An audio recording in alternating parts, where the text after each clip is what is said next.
to the Inside Scoop Emerald Planet. Here again, your host, Dr. Sam. Hello, I'm Dr. Sam Hancock of Emerald Planet. We're coming to you from Washington, D.C. in the United States as we look around the globe for those 1,000 best practices in over 144 different nations. And the reason we're doing that is we want to bring you really the best of the best as we move forward through the 21st century, and at the same time to identify how we're going to be able to bring about the technologies, the services, and the products, along with the people that really are going to make a difference. Because we're adding 2 billion new people. We're going to go to 9 billion souls on the planet by 2050. And so we need to have the food, the fuel, the fiber, and the infrastructure that's needed for that. We have someone who is coming to us that's actually working on all this, really looking at innovation, really the balance, I think, through innovation and technology. This is Stephanie Carnes. She's the Managing Director of what's called the Chesapeake Crescent Initiative, CCI. And Stephanie, welcome to the Emerald Planet. Thank you so much for having me. I appreciate it. Well, I'm glad to have you here, and anybody that's a managing director we want to have on the Emerald Planet, because we know that you're working very diligently for what it is that you're doing. But tell us, what is the Chesapeake Crescent Initiative, the CCI, and why the name Chesapeake? Certainly. The Chesapeake Crescent Initiative is a regional collaborative, and we aim to advance innovation in life sciences, energy, and security in our region. And our regional footprint is Delaware, the state of Maryland, the District of Columbia, and Virginia. And so you asked about the Chesapeake, yes, and why that's in the name. If you look at the Mid-Atlantic region, and specifically our region, a key geographic focal point is the Chesapeake Bay. It's something that ties our region together, and so that's why it's a part of our name. Well, you know, this is a real an economic engine as well as a environmental area. Where you're talking about the state of Delaware, Maryland, Virginia, and of course the nation's capital, Washington, D.C. And when you're looking at the Chesapeake Bay, we have a tendency to think about, you know, the bay as something that's smallish and all that, but it has such a huge footprint. Absolutely. And it's just amazing that we really don't understand just how large this whole region is. And at the same time, you have all this coming from the west, through this area into the Chesapeake Bay, and actually we're directly impacting the Atlantic Ocean. Yes. So when you look at what you're doing, it's really in its Atlantic impact and footprint that you have. So how do you manage something that has that huge an area so that you're then balancing this technology and innovation together, tying life sciences? I think that we have a lot of help, and we work with a number of different types of partners. We work with the federal government quite a bit, the entire alphabet soup, OMB, Office of Management and Budget, the Department of Homeland Security, DOE, just to name a few. We also work, we are chaired by the governors of Delaware, Maryland, and Virginia, as well as the mayor of the District of Columbia. So we work very often with state and local governments. And then we are tied, very connected to the private sector as well, major corporations in our area, as well as through academia, through the 11 major research universities in our region. That is just incredible to think you're doing all this. I mean, to say grace over, you know, just a portion of that is one thing, but to have that, and these are very dynamic states, and yet they're quite different. They're in the same region, but you know, you have this long history of Virginia, you know, the legislature starting in 1619, you know, which is longer than actually the central governments of many countries around the globe, and particularly states in the United States. And so you really have very old cultures here that, you know, even in terms of the United States, 400 years is not a short period of time. Absolutely. So in looking at innovation, this area has been innovating, and many patents and trademarks and intellectual processes over, you know, these many years. So what does innovation mean to the CCI, which may be totally congruent with everyone else, or maybe slightly unique? I think the way that we've looked at innovation has evolved over time as we've worked with different partners, and I think it means quite a bit of a different thing depending on whether you're talking to academics or private industry. But for us, primarily, one focus has been on the development of technology, and more specifically, the commercialization of research and development. Our region, we're very, very lucky in that I think we're tops in R&D investment. But we still have more to do when it comes to commercializing that research and really bringing it to market.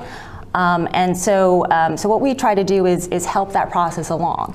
But it doesn't stop there. It's not just simply supporting the startup community and such.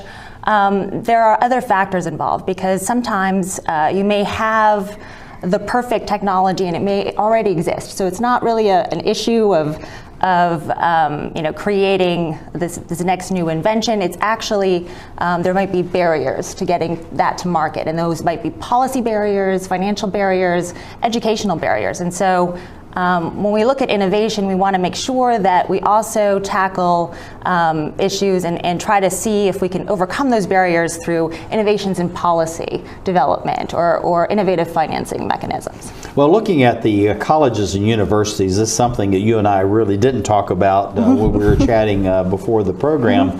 But looking at the land-grant universities, and then you have the other major research university. So as an example, in Virginia you have the land-grant university, Virginia Tech. And then you have, of course, a very established world famous University of Virginia. Absolutely. So what kinds of things are you doing with the major research universities, and then how would that be similar or maybe different with the land-grant universities with each of the states? We work with them in a variety of different ways. One aspect is that we do have a technology portal. And it's essentially a matchmaking service, much like a dating website. And it's filled with innovations from the federal laboratories in our region, as well as some of the universities that you mentioned as well. And we hope to connect those with investors or other major corporations who might be interested in sponsoring more research in that regard. But basically, matching innovations to hopefully entrepreneurs that maybe want to take the licensed technologies and take them to market. This is something that's quite unique in the United States. I know that there are other countries such as Germany, Australia, even France and other countries where they're now involving their universities and commercializing a lot of the research. But for probably a couple of hundred years, the United States was actually unique in that of actually doing research through professors and eliminating this gown to town kind of divisions that you have in many of the quote unquote ivory towers of the universities.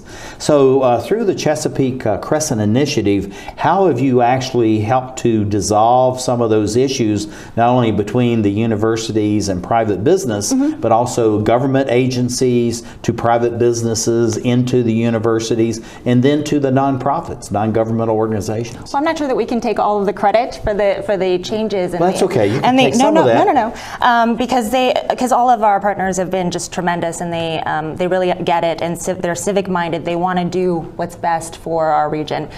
But with respect to universities, for example, I think that you're entirely correct in that they're moving from a place where it's only solely scholarship, but also using commercialization as a factor for tenure or changing their internal policies.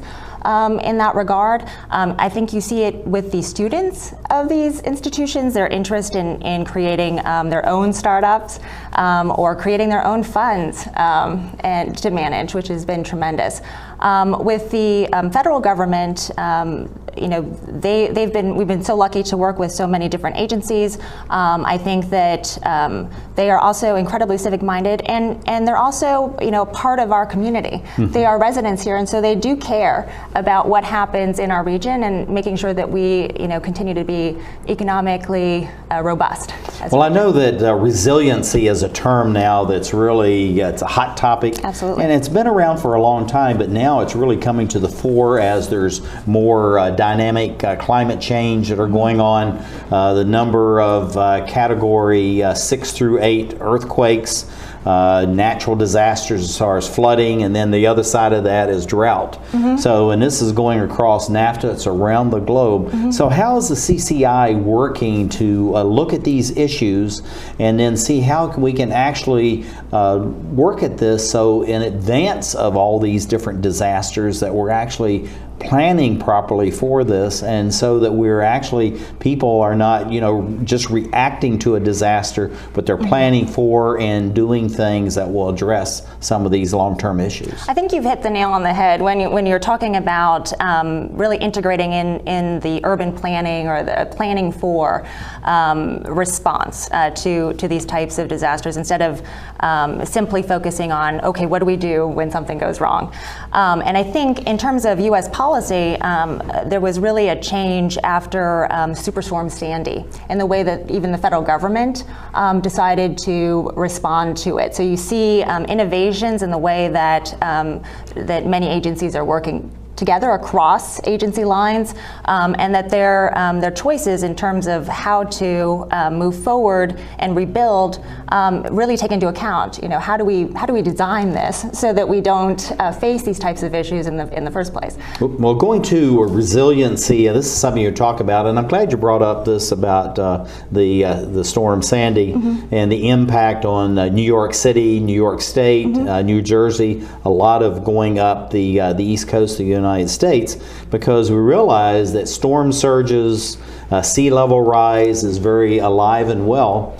And many people don't realize that on the East Coast, just like Washington, D.C., most of the capital city is only 3 feet above sea level. Yes. And so if you get this huge storm surge that would move, you know, through the Chesapeake Bay up the Potomac River, you know, it's huge, the billions and billions of dollars of damage that would occur in that. So how do we make ourselves resilient, and how is the CCI being a part of that resiliency? I think the first... Oh, and we're running out of time, okay, so we got to be quick. Okay, the first thing that we need to do is really bring the right people together. So Superstorm Sandy was correct in bringing multiple agencies and then taking a look at the issues in terms of how we can plan for the future and make sure that we do, that we plan to make sure that our cities are both smart and safe. Smart and safe. Yes. I think that's a good way to lead this whole thing.